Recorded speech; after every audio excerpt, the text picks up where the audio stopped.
Hi friends, welcome back to my channel. ನಾನು ರಾಣಿ ನಾಗಣ್ಣ. ಬನ್ನಿ ಇವತ್ತು ನಮ್ಮ ಗಿಡಗಳಿಗೆ ಒಂದು ಒಳ್ಳೆ ಫರ್ಟಿಲೈಸರ್ನ ಕೊಡೋಣ. ಹಾಗೆ ಅದ್ರ ಜೊತೆಗೆ ಗಿಡಗಳಿಗೆ ಇವಾಗ ಸ್ವಲ್ಪ ಪೆಸ್ಟ್ ಅಟ್ಯಾಕ್ ಆಗಿರುತ್ತೆ ನೋಡಿ, ಈ ರೀತಿ ರೋಗಗಳು ನಾನು ತೋರಿಸಿದೆ ಆಲ್ರೆಡಿ. ಇವಕ್ಕೆಲ್ಲ ನಾನು ಏನು ಔಷಧಿಯನ್ನು ಹಾಕ್ತೆ ಅಂಥೇಳಿ. ಪರವಾಗಿಲ್ಲ, ಸುಮಾರು ವಾಸಿ ಆಗಿದೆ, ರೋಗ ಎಲ್ಲ ಸ್ವಲ್ಪ ಕಡಿಮೆ ಆಗಿದೆ. ಇವತ್ತು ಬೇರೆ ಔಷಧಿಯನ್ನು ಕೊಡೋಣ ಅಂತ, ಅದನ್ನು ನಿಮಗೆ ತೋರಿಸೋಣ ಅಂತ ವಿಡಿಯೋ ಮಾಡ್ತಾಯಿದ್ದೀನಿ. ಹಾಗೆ ಒಂದು ಔಷಧಿ, ಒಂದು ಸ್ವಲ್ಪ ಗೊಬ್ಬರ, ಎರಡೂ ಕೆಲಸವನ್ನು ನಾನಿವತ್ತು ಮಾಡ್ತಾಯಿದ್ದೀನಿ. ಈ ರೀತಿ ಪುಟ್ಟ ಪುಟ್ಟ ಗಿಡಗಳಲ್ಲಿಯೇ ನಿಮಗೆ ಒಳ್ಳೆ ಹೂ ಬರಬೇಕು ನೋಡಿ. ಇದಂತೂ ಎಷ್ಟು ಪುಟ್ಟ ಗಿಡ, ಎಷ್ಟು ಹೂ ಬಂದಿದೆ. ಈಗೆಲ್ಲ ಪುಟ್ಟ ಪುಟ್ಟ ಗಿಡಗಳಲ್ಲೇ, ಕಟಿಂಗ್ಸ್ಗಳಲ್ಲೇ ಒಳ್ಳೊಳ್ಳೆ ಹೂ ಬರಬೇಕು, ಒಳ್ಳೆ ಚಿಗುರು ಬರಬೇಕು. ಹಾಗೆ ಸ್ಟೆಮ್ ಎಲ್ಲ ದಪ್ಪ ಆಗಬೇಕು, ಒಳ್ಳೆ ಬೇರುಗಳು ಬರಬೇಕಂದ್ರೆ ಇವಕ್ಕೆಲ್ಲ ಫರ್ಟಿಲೈಸರ್ ಅಗತ್ಯ. ಹಾಗಾಗಿ ಇದಕ್ಕೆ ಫರ್ಟಿಲೈಸರ್ನ ಹೇಗೆ ತಯಾರು ಮಾಡೋದು ಅಂತ ನೋಡೋಣ. ನಾನು ಏನೆಲ್ಲ ಹಾಕ್ತಾಯಿದ್ದೀನಿ ಫರ್ಟಿಲೈಸರ್ ತಯಾರು ಮಾಡೋದಕ್ಕೆ ಅಂತ ತೋರಿಸ್ತೀನಿ, ಬನ್ನಿ ನೋಡೋಣ. ಹಾಗೆ ಮೊದಲಿಗೆ ಸ್ವಲ್ಪ ಗಾರ್ಡನ್ನಲ್ಲಿ ಏನೇನು ಸ್ಥಿತಿಗತಿ ಇದೆ ಅಂತ ನೋಡೋಣ, ಗಾರ್ಡನ್ ಅಪ್ಡೇಟ್ ತಿಳ್ಕೊಳ್ಳೋಣ. ಈ ರೀತಿ ಫಿಕ್ಸ್ ಪೆಸ್ಟ್ ರೋಗಕ್ಕೆ ನಾನು ದಾಸವಾಳ ಗಿಡಗಳಿಗೆ ಒಂದು ಫರ್ಟಿಲೈಸರ್ನ ಹಾಕೋದನ್ನು ತೋರಿಸಿದ್ದೆ. ಈ ಎಲ್ಲ ಗಿಡಗಳಲ್ಲಿಯೂ ಸಾಕಷ್ಟು ರೋಗ ತುಂಬ ಇತ್ತು, ಆದರೆ ನಾನು ಹಾಕಿದಂತಹ ಮೆಡಿಸನ್ ಸ್ವಲ್ಪ ಚೆನ್ನಾಗಿ ಕೆಲಸ ಮಾಡಿದೆ ನೋಡಿ. ನಿಮಗೆ ಗೊತ್ತಾಗುತ್ತೆ ಎಷ್ಟು ಕ್ಲೀನಾಗಿ ಹೋಗಿದೆ, ವಾಸಿಯಾಗಿದೆ ರೋಗ ಅಂತ. ಇನ್ನೊಂದು ಸ್ವಲ್ಪ ಇದೆ ಅಷ್ಟೇ. ನಾನು ಆ ಔಷಧಿನ ಮತ್ತೆ ಸ್ಪ್ರೇ ಮಾಡಲಿಲ್ಲ. ಮತ್ತೆ ಸ್ಪ್ರೇ ಮಾಡಿದಂಥವು ಇಷ್ಟು ನೀಟಾಗಿ ವಾಸಿಯಾಗಿದೆ. ಸ್ಪ್ರೇ ಮಾಡದೇ ಇರೋವಂಥದ್ರಲ್ಲಿ ಒಂದು ಸಾರಿಗೇ ಸುಮಾರು ಒಂದು 75% ವಾಸಿಯಾಗಿದೆ. ಹಾಗಾಗಿ ಆ ಮೆಡಿಸನ್ ಈ ರೋಗಕ್ಕೆ ಕೆಲಸ ಮಾಡುತ್ತೆ ಅಂತ ನಾನು ಹೇಳ್ಬೋದು. ಹಾಗೆ ಶಾವಂತಿಗೆ ಗಿಡ, ಇದು ಎಲ್ಲ ಹೂವೆಲ್ಲ ಅರಳಿ ಎಲ್ಲ ಒಣಗ್ತಾಯಿತ್ತು. ಗಿಡ ಎಲ್ಲ ಕಟ್ ಮಾಡಿದ್ದೇನೆ, ಗಿಡ ಹಾಕ್ಕೊಂಡಿದ್ದೀನಿ. ಅಂದರೆ ಕಟ್ಟಿಂಗ್ಸ್ ಇತ್ತು, ಪುದೀನ ಸೊಪ್ಪು ತರಿಸಿದ್ವಿ, ಅದರದ್ದು ಕಟ್ಟಿಂಗ್ಸ್ ಎಲ್ಲ ಇಲ್ಲಿ ಹಾಕಿದ್ದೇನೆ. ನಾನು ಅವತ್ತು ರಿಪೋರ್ಟ್ ಮಾಡಿದ್ದೀನಿ ಅಂತೇಳಿ ತೋರಿಸಿದ್ನಲ್ಲ, ಅದೇ ಗಿಡಗಳು ಇನ್ನೂ ನೆರಳಲ್ಲಿದೆ. ಇವನ್ನ ಇನ್ನೂ ಬಿಸಿಲಿಗೆ ಶಿಫ್ಟ್ ಮಾಡಿಲ್ಲ, ಇವತ್ತು ಮಾಡಬೇಕು. ಇದನ್ನೆಲ್ಲ ಶಿಫ್ಟ್ ಮಾಡ್ತೇನೆ. ಹಾಗೆ ರಿಪೋರ್ಟ್ ಮಾಡಿದಂತಹ ಗಿಡಗಳು ನೀಟಾಗಿ ಸೆಟ್ಟಾಗಿದ್ದಾರೆ ಎಲ್ಲರೂ, ಯಾವುದು ಒಣಗಿಲ್ಲ, ಎಲ್ಲ ಚೆನ್ನಾಗಿದ್ದಾವೆ ನೋಡಿ, ಖುಷಿ ಆಯಿತು. ಚೆಂಡು ಹೂವು ಚೆನ್ನಾಗಿ ಅರಳಿದೆಲ್ಲ, ಕಲರೆಲ್ಲ ಚೆನ್ನಾಗಿದೆ. ಕೆಸ್ವಿನ ಗಿಡ ಅವತ್ತು ರಿಪೋರ್ಟ್ ಮಾಡಿದ್ದೆ, ಎಲ್ಲ ನೀಟಾಗಿ ಚೆನ್ನಾಗಿ ಬಂದಿದೆ. ಗಿಡನೂ ಕೂಡ ಇವು ಕೂಡ ರಿಪೋರ್ಟ್ ಮಾಡಿದೆ, ಎಲ್ಲ ಚೆನ್ನಾಗಾಗಿದೆ ನೋಡಿ, ಖುಷಿ ಆಯಿತು. ಗಾರ್ಡನ್ ಒಂದು ರೌಂಡ್ ಹಿಂಗೆ ನೋಡ್ಕೊಂಬಿಡೋದು, ಎಲ್ಲ ಕರೆಕ್ಟಾಗಿದೆಯಾ ನಾವು ಮಾಡಿರೋ ಕೆಲಸಗಳೆಲ್ಲ ಅಂಥೇಳಿ, ಅದು ನನ್ನ ಅಭ್ಯಾಸ. ಹಾಗೆ ನಾನು ಈ ಗಿಡಗಳನ್ನೆಲ್ಲ ತೆಗಿತೇನೆ. ಯಾರಿಗಾದರೂ ಈ ಗಿಡಗಳು ಬೇಕಾದರೆ ಕಾಮೆಂಟ್ಸಲ್ಲಿ ಹಾಕಿ. ನಮ್ಮ ಮನೆಗೆ ಬಂದು ಕಲೆಕ್ಟ್ ಮಾಡ್ಕೋಬೇಕು, ನಾನು ತಂದು ಕೊಡೋ ಅಂಥ ಕೆಲಸ ಮಾಡಲ್ಲ. ಹಾಗಾಗಿ ಯಾರಾದರೂ ನಮ್ಮ ಊರಿನ ಹತ್ತಿರದಲ್ಲಿರೋರು ಬೇಕಾದವರು ಬಂದು ಕಲೆಕ್ಟ್ ಮಾಡ್ಕೊಳ್ಬಹುದು. ಈ ಡಮ್ಕ್ಯಾನ್ ಗಿಡಗಳನ್ನು ಕೊಡ್ತೇನೆ ಅಂತ ಹೇಳಿರೋದು. ನಾವು ಹಾಕಿದಂತಹ ಕಟ್ಟಿಂಗ್ಸ್ಗಳೆಲ್ಲ ಚೆನ್ನಾಗಿ ಗ್ರೋ ಆಗ್ತಿದೆ, ಎಲ್ಲವೂ ಕೂಡ ಚಿಗುರು ಬಂದಿದೆ ನೋಡಿ, ಖುಷಿ ಆಯಿತು. ನಮ್ಮನೆ ಕನಕಾಂಬರ ಗಿಡಗಳು ಎಲ್ಲ ಗಿಡಗಳು ಹೂ ಬಿಡಂಗಾಯಿತು. ಪರವಾಗಿಲ್ಲ, ಇಷ್ಟಿಷ್ಟು ಸಣ್ಣ ಪಾಟ್ಗಳಲ್ಲೇ ಹೂ ಬಿಟ್ಟಿದೆಯೇ, ಅದನ್ನು ನೋಡಿ ಖುಷಿ ಆಯಿತು. ಇವಕ್ಕೆಲ್ಲ ಇವತ್ತೊಂದು ಗೊಬ್ಬರ ಕೊಡೋಣ ಬನ್ನಿ. ಈ ರೀತಿ ಗೊಬ್ಬರವನ್ನು ತಯಾರಿಸೋದಕ್ಕೆ ತೊಗರಿಕಾಳು, ಅಕ್ಕಿ, ಹೆಸರು ಕಾಳು ಅಥವಾ ಈ ಥರ ಹುಳ ಬಂದಂತಹ ಕಾಳುಗಳು, ಈ ರೀತಿ ಬಾಳೆಹಣ್ಣು, ಈ ರೀತಿ ವೇಸ್ಟ್ ಕೊಳ್ತಂತಹ ತರಕಾರಿಗಳು, ಬಾಳೆಹಣ್ಣಿನ ಸಿಪ್ಪೆ, ಈರುಳ್ಳಿ ಸಿಪ್ಪೆ, ಬೆಳ್ಳುಳ್ಳಿ ಸಿಪ್ಪೆ, ಮೆಣಸಿನ್ಕಾಯಿ ಈ ಥರ ಕೊಳ್ತಿದ್ದು, ಬದನೆಕಾಯಿ, ಹೀಗೆ ಅನೇಕ ನಿಮ್ಮ ಗಾರ್ಡನ್, ನಮ್ಮ ಕಿಚನಲ್ಲಿ ಏನೆಲ್ಲ ವೇಸ್ಟ್ ಬರುತ್ತೆ ಆ ರೀತಿ ಎಲ್ಲ ವೇಸ್ಟನ್ನು ಕೂಡ ನಾನು ಈ ಬಕೆಟಲ್ಲಿ ಹಾಕಿರ್ತೀನಿ ಯಾವಾಗಲೂ. ಆದರೆ ನಮ್ಮ ಮನೆಯಲ್ಲಿ ಇದು ಪರ್ಮನೆಂಟ್ ಫರ್ಟಿಲೈಸರು ನಮ್ಮ ಮನೆಯಲ್ಲಿ ನಾನು ಆರ್ಗ್ಯಾನಿಕ್ಕಾಗಿ ಕೊಡೋ ಅಂಥ ಟೈಮ್ ಬಂದಾಗ ಇದೇ ಫರ್ಟಿಲೈಸರ್ ಕೊಡೋದು. ಇದಕ್ಕೆ ನಾನು ಅಕ್ಕಿ ತೊಳೆದ ನೀರನ್ನ ಯಾವಾಗಲೂ ದಿನ ಬರುತ್ತಲ್ಲ ಆ ಅಕ್ಕಿ ತೊಳೆದ ನೀರನ್ನ ಸಾಮಾನ್ಯ ಹಾಕ್ತಾಯಿರ್ತೀನಿ. ಒಂದು ವಾರ ಅಥವಾ 15 ದಿವಸಕ್ಕೊಮ್ಮೆ ನಾನು ಈ ಫರ್ಟಿಲೈಸರ್ನ ಗಿಡಗಳಿಗೆ ಕೊಡೋದು ನನ್ನ ಅಭ್ಯಾಸ. ನಾನಿವತ್ತು ಫರ್ಟಿಲೈಸರ್ ಆಗಿ ಫಸ್ಟಿಗೆ ಅಕ್ಕಿ ತೊಳೆದ ನೀರು ಮತ್ತು ಬೇಳೆ ತೊಳೆದ ನೀರು ಇಲ್ಲಿದೆ. ಇದಕ್ಕೆ ನಾನು ಟೀ ಸೋದಿಸಿ ಬಂದಂತಹ ವೇಸ್ಟ್ ಟೀ ಪುಡಿಯನ್ನು ಹಾಕ್ತಾಯಿದ್ದೀನಿ. ಅಂದರೆ ಇದು ಡೈಲಿ ನಮ್ಮ ಮನೇಲಿ ಬರುತ್ತಲ್ಲ ಆ ಟೀ ಪುಡಿಯನ್ನು ಈ ರೀತಿ ಒಂದೊಂದು ಬೌಲಿಟ್ಟು ಹಾಕಿರ್ತೇನೆ. ಆ ಪೌಡ್ರನ್ನ ಬಳಸ್ತಾ ಇದ್ದೇನೆ. ಹಾಗೆ ಇದು ಕೂಡ ಟೀ ಪುಡಿನೇ, ವೇಸ್ಟ್ ಅಲ್ಲಿ ಹಾಕಿ ಇಟ್ಟಿರ್ತೀವಲ್ಲ ಆ ಟೀ ಪುಡಿಯನ್ನು ಬಳಸ್ತಾ ಇದ್ದೇನೆ. ಇದು ಬೆಲ್ಲ ಮತ್ತು ಕಾಫಿ ಪುಡಿ ನೀರು, ಅದು ಇದನ್ನೆಲ್ಲ ಚೆನ್ನಾಗಿ ಹೀಗೆ ಮಿಕ್ಸ್ ಮಾಡ್ಕೊಳ್ಳೋಣ. ಇದರಲ್ಲಿ ಸ್ವಲ್ಪ ಈರುಳ್ಳಿ ಸಿಪ್ಪೆ ಕೂಡ ಮಿಕ್ಸ್ ಆಗಿದೆ. ಟೀ ಪುಡಿನೇ ಜಾಸ್ತಿ ಇದೆ ಇದರಲ್ಲಿ.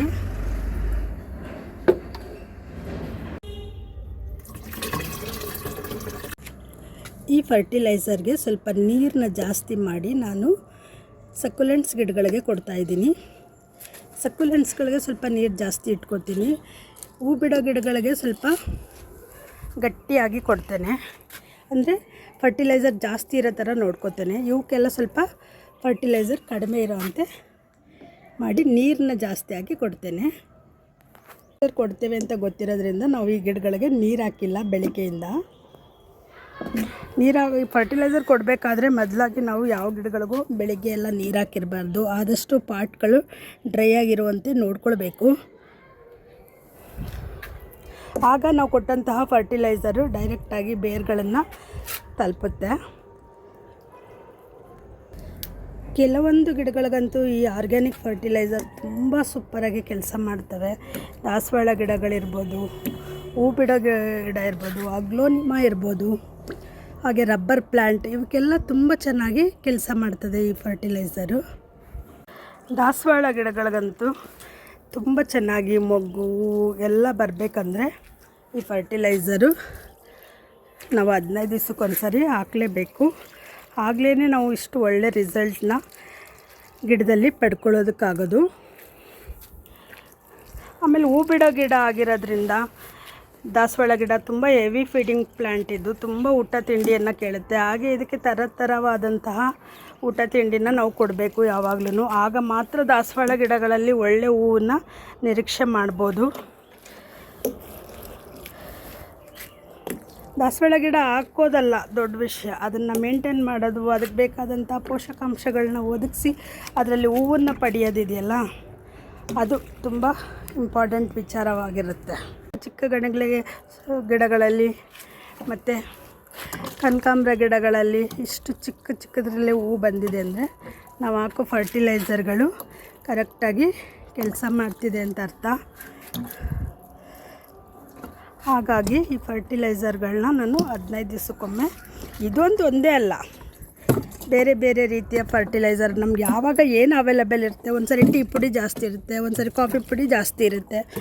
ಹಾಗೆ ಅಂಥವನ್ನ ನೋಡಿಕೊಂಡು ಕೊಡ್ತಾಯಿರ್ತೀನಿ. ಫಿಲ್ಟ್ರ್ ಮಾಡಬೇಕು ಅನ್ನೋದು ಇದಕ್ಕೆ. ನೋಡಿ, ನಾನೊಂದು ಸ್ವಲ್ಪ ಫಿಲ್ಟ್ರ್ ಮಾಡಿಲ್ಲ, ಈಗ ನನಗೆ ನೀರು ಹಾಕೋದಕ್ಕೆ ಅದು ತೊಂದರೆ ಕೊಡ್ತಿದೆ. ನೋಡಿ, ಗಣಗ್ಲೆ ಗಿಡ ಎಷ್ಟು ಚಿಕ್ಕದು, ಎಷ್ಟು ಹೂ ಬಂದಿದೆ ರೆಡ್ ಕಲರ್ದು. ನಮ್ಮ ಮನೆ ಗಣಗ್ಲೆ ಗಿಡಗಳಲ್ಲಂತೂ ಯಾವಾಗಲೂ ಹೂ ಹೀಗೆ ಇರುತ್ತೆ. ಅದಕ್ಕೆ ಅದನ್ನು ನೋಡಿದ್ರೆ ತುಂಬ ಖುಷಿ ಅನಿಸುತ್ತೆ. ಗಣಗ್ಲೆ ಗಿಡಗಳಿಗೂ ಕೂಡ ಈ ಫರ್ಟಿಲೈಸರ್ ತುಂಬ ಒಳ್ಳೆಯ ಕೆಲಸವನ್ನು ಮಾಡುತ್ತೆ. ಒಳ್ಳೊಳ್ಳೆ ಹೂ ಕೊಡುತ್ತೆ. ನೋಡಿ, ಯಾವಾಗಲೂ ಹೂವಿರುತ್ತೆ. ಅದಕ್ಕೆ ನಾನು ಇವಾಗ ಈ ಥರ ಫರ್ಟಿಲೈಸರ್ ತಯಾರು ಮಾಡೋದೇನಲ್ಲ. ನಾನು ಗಿಡಗಳಿಟ್ಟ ಕಾಲದಿಂದನೂ ಈ ಫರ್ಟಿಲೈಸರ್ನ ಮಾಡ್ತಾನೇ ಇದ್ದೀನಿ. ನೋಡಿ, ಯಾವುದೋ ಒಂದು ಕುಡಿ ಭಾಗ ಎಷ್ಟು ಸಣ್ಣ ಸ್ಟೆಮ್ ಇದೆ, ನಾನೇ ನೋಡಿಲ್ಲ, ಅದು ಇವಾಗ ಹೂ ಬಿಟ್ಟಿದೆ. ಈ ಥರ ಎಲ್ಲವೂ ನಾವು ನೋಡದೇ ಇದ್ದರೂ ಅವೇ ಕರೆಕ್ಟಾಗಿ ಅವೇ ಎಲ್ಲ ಕೆಲಸ ಮಾಡಬೇಕಂದ್ರೆ, ಈ ಥರ ಎಲ್ಲ ರಿಸಲ್ಟ್ ಬರಬೇಕಂದ್ರೆ ನಾವು ಹಾಕೋ ಫರ್ಟಿಲೈಸರ್ ಅಷ್ಟು ಚೆನ್ನಾಗಿ ಕೆಲಸ ಮಾಡ್ತಿದೆ ಅಂತ ಅರ್ಥ. ಶೋ ಪ್ಲ್ಯಾಂಟ್ಸ್ಗಳಿಗೂ ಕೂಡ ಈ ಫರ್ಟಿಲೈಸರ್ನ ಕೊಡ್ತೇನೆ. ಆದರೆ ಇದಕ್ಕೆ ಸ್ವಲ್ಪ ನೀರು ಜಾಸ್ತಿ ಆಗ್ತಾನೆ, ಅದನ್ನು ಗಮನದಲ್ಲಿ ಇಟ್ಕೋಬೇಕು. ಶೋ ಪ್ಲಾಂಟ್ಸ್ಗಳಿಗೇನು ತುಂಬ ಫರ್ಟಿಲೈಸರ್ ಅಗತ್ಯ ಇರಲ್ಲ. ಆಮೇಲೆ ಜಾಸ್ತಿ ಬೆಳ್ಕೊಳ್ತವೆ, ಅದೊಂದು ಪ್ರಾಬ್ಲಮ್ಮು. ಜಾಸ್ತಿ ಫರ್ಟಿಲೈಸರ್ ಕೊಟ್ಟು ಜಾಸ್ತಿ ಬೆಳ್ಕೊಂಡ್ರೆ ಏನಕ್ಕೆ ಮೇಂಟೈನ್ ಮಾಡಬೇಡ್ವ ನಾವು ಶೋ ಪ್ಲಾಂಟ್ಸ್ಗಳನ್ನ. ಹೂ ಬಿಡೋ ಗಿಡ ಆದರೆ ಅದೊಂದು ರೀತಿ ಕಟ್ ಮಾಡಿಬಿಟ್ಟು ದೇವಸ್ಥಾನಗಳಿಗೆ ಕೊಟ್ಟರು ಹೂನ ಮುಗೀತು. ಶೋ ಪ್ಲ್ಯಾಂಟ್ಸ್ಗಳು ಸ್ವಲ್ಪ ಕಷ್ಟ, ಜಾಗ ಕೊಡಬೇಕು, ಪಾಟ್ ಕೊಡಬೇಕು. ಹಾಗಾಗಿ ಶೋ ಪ್ಲ್ಯಾಂಟ್ಸ್ಗಳನ್ನ ಲಿಮಿಟಾಗೇ ಬೆಳೆಯೋದು ನಾನು ಯಾವಾಗಲೂ.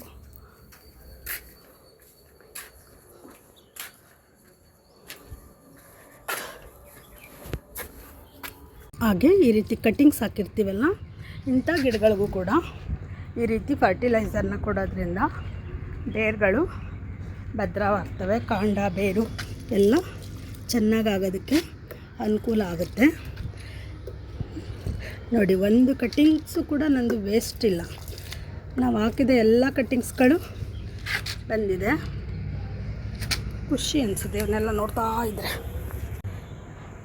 ರೋಸ್ ಗಿಡ ಚೆನ್ನಾಗಾಗಿದೆ, ಇವಾಗೆಲ್ಲ ಒಡೆದು ಮೊಗ್ಗೆಲ್ಲ ಸ್ಟಾರ್ಟ್ ಆಗಿದೆ. ಕುಡಿ ಭಾಗದಿಂದ ಬೆಳೆದಿರೋಂತಹ ಗಿಡ ನೋಡಿ ಎಷ್ಟು ಚೆನ್ನಾಗಿ ಗಿಡ ಡೆವಲಪ್ ಆಗಿದೆ. ಹಾಗೆ ನೋಡಿ ಮೊಗ್ಗು ಎಲ್ಲ ಚೆನ್ನಾಗಿ ಬಂದಿದೆ. ಈ ಗಿಡಕ್ಕೂ ಕೂಡ ಈ ಫರ್ಟಿಲೈಸರ್ ಕೊಡ್ತಾಯಿದ್ದೀನಿ. ಶೋ ಪ್ಲ್ಯಾಂಟ್ಸ್ಗಳಿಗೂ ಕೂಡ ಈ ಫರ್ಟಿಲೈಸರ್ನ ಕೊಡ್ಬೋದು, ಏನು ಪ್ರಾಬ್ಲಮ್ ಇಲ್ಲ. ಆರ್ಗ್ಯಾನಿಕ್ ಆಗಿರೋದ್ರಿಂದ ನಾವು ಯಾವ ರೀತಿ ಗಿಡಗಳಿಗೆ ಕೊಟ್ಟರೂ ಕೂಡ ಎಲ್ಲವೂ ಚೆನ್ನಾಗಿ ಆಗ್ತವೆ. ಅಡೇನಿಯಮ್ಮು, ಅರೇಕಾ ಪ್ಲಮ್ ಟ್ರೀ ಇವೆಲ್ಲ ಹೋದ ವಾರ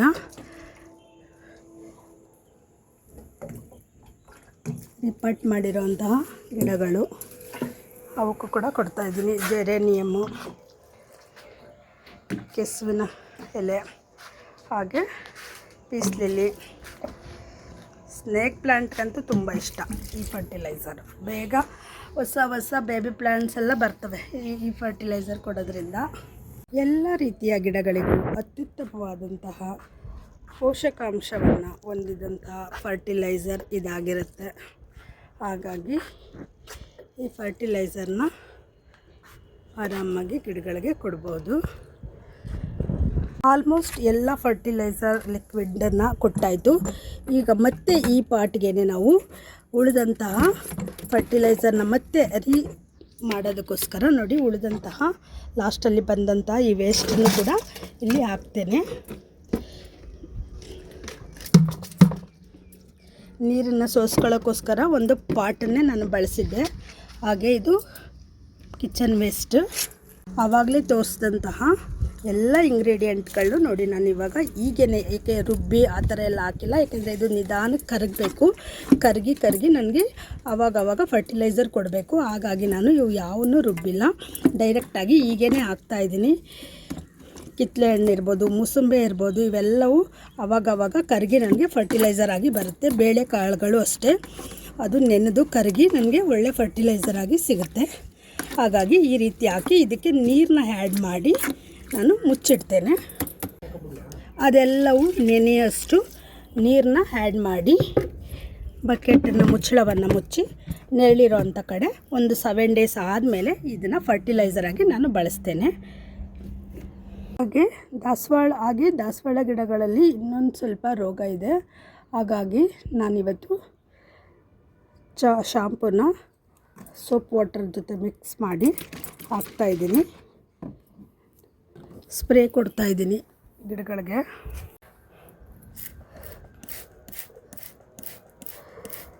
ಪೆಸ್ಟ್ ಅಟ್ಯಾಕ್ ಆಗಿದ್ದಂತಹ ಗಿಡಗಳನ್ನ ಸ್ವಲ್ಪ ಶಾಂಪೂ ನೀರಿಂದ ಸೋಪ್ ವಾಟರ್ ಹಾಕಿ ತೊಳಿತಾ ಇದ್ದೀನಿ. ಏಕೆಂದರೆ ಇದು ತೊಳೆಯೋದ್ರಿಂದನೂ ಕೂಡ ಇರೋಂಥ ಅಲ್ಪ ಸ್ವಲ್ಪ ರೋಗ ಕೂಡ ವಾಸಿ ಆಗುತ್ತೆ. ಹಾಗಾಗಿ ತುಂಬ ಕಾಯೋ ಬದಲು ನೆಕ್ಸ್ಟ್ ಆಪ್ಷನ್ಸ್ಗಳನ್ನ ಹುಡ್ಕೊಂಡು ಕ್ಲೀನ್ ಮಾಡ್ಕೊಂಡ್ಬಿಟ್ರೆ ಗಿಡಗಳು ಬೇಗ ಕ್ಲೀನಾಗಿ ಹೋಗ್ತವೆ. ಯಾಕೆಂದರೆ ನಾವು ದಿನ ಬಂದು ಇದರಲ್ಲಿ ಕೆಲಸ ಮಾಡೋದಕ್ಕಾಗಲ್ಲ. ಹಾಗಾಗಿ ನಾವು ಮಾಡುವಂತಹ ಸಮಯದಲ್ಲೇ ಇವಕ್ಕೆಲ್ಲ ಏನೇನು ಮೆಡಿಸನ್ ನೋಡಿ ಕ್ಲೀನ್ ಮಾಡಬೇಕು ಅದೆಲ್ಲ ಮಾಡಿಬಿಟ್ರೆ ಒಳ್ಳೆಯದು.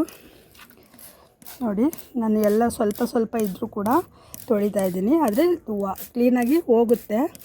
ಲಕ್ಷ್ಮಣ ರೇಖೆ ಪೌಡ್ರ್ ಯೂಸ್ ಮಾಡಿದ್ರೇ ಪೆಸ್ಟ್ ಹೋಗಿದೆ. ಆದರೆ ನಾನು ತೊಳೆದು ಇರೋವಂಥ ಅಲ್ಪ ಸ್ವಲ್ಪನೂ ಕೂಡ ಕ್ಲೀನ್ ಮಾಡ್ಕೋತಾ ಇದ್ದೀನಿ. ನೋಡೋಣ ಇದ್ರ ರಿಸಲ್ಟ್ ಏನಾಗುತ್ತೆ ಅಂತ. ಹೀಗೆ ರೋಗ ಇದ್ದಂತಹ ಇಲ್ಲದಂತಹ ಎಲ್ಲ ರೀತಿಯ ಗಿಡಗಳಿಗೂ ನಾನು ಸ್ಪ್ರೇ ಮಾಡಿದೆ. ಯಾಕೆಂದರೆ ಇದು ಒಂದಕ್ಕೊಂದಕ್ಕೆ ಹರಡೋದು ಜಾಸ್ತಿ ಈ ರೋಗ. ಹಾಗಾಗಿ ಸೋಪ್ ವಾಟ್ರು ಮತ್ತು ಶಾಂಪೂ ವಾಟ್ರ್ ಏನು ಅಷ್ಟು ಪ್ರಾಬ್ಲಮ್ನ ಉಂಟು ಮಾಡೋದಿಲ್ಲ. ನೋಡಿ ಇದರಲ್ಲಂತೂ ಮಿಲಿಬಗ್ಸ್ ತುಂಬ ಆಗಿದೆ. ಹಾಗಾಗಿ ಇರೋವಂಥದ್ದು ಇಲ್ಲದೆ ಇರೋದು ಎಲ್ಲ ಗಿಡಗಳಿಗೂ ನಾನು ಸ್ಪ್ರೇ ಮಾಡಿದೆ. ನಾನು ಸಾಮಾನ್ಯ ಒಂದು ಸ್ವಲ್ಪ ರೋಗ ಅಟ್ಯಾಕ್ ಆಗಿದೆ ಅಂದ ತಕ್ಷಣ ಈ ರೀತಿ ಎಲ್ಲ ಗಿಡಗಳ ಮೇಲೂ ಸ್ಪ್ರೇ ಮಾಡೋದು ನನ್ನ ಅಭ್ಯಾಸ. ಬರೋಕ್ಕೂ ಮೊದಲೇ ಪ್ರಿಕಾಷನ್ ತೊಗೊಳ್ಳೋದು ಒಳ್ಳೆಯದು. ಹಾಗಾಗಿ ಎಲ್ಲ ಗಿಡಗಳಿಗೂ ಸ್ಪ್ರೇ ಮಾಡ್ತಾ ಇದ್ದೀನಿ.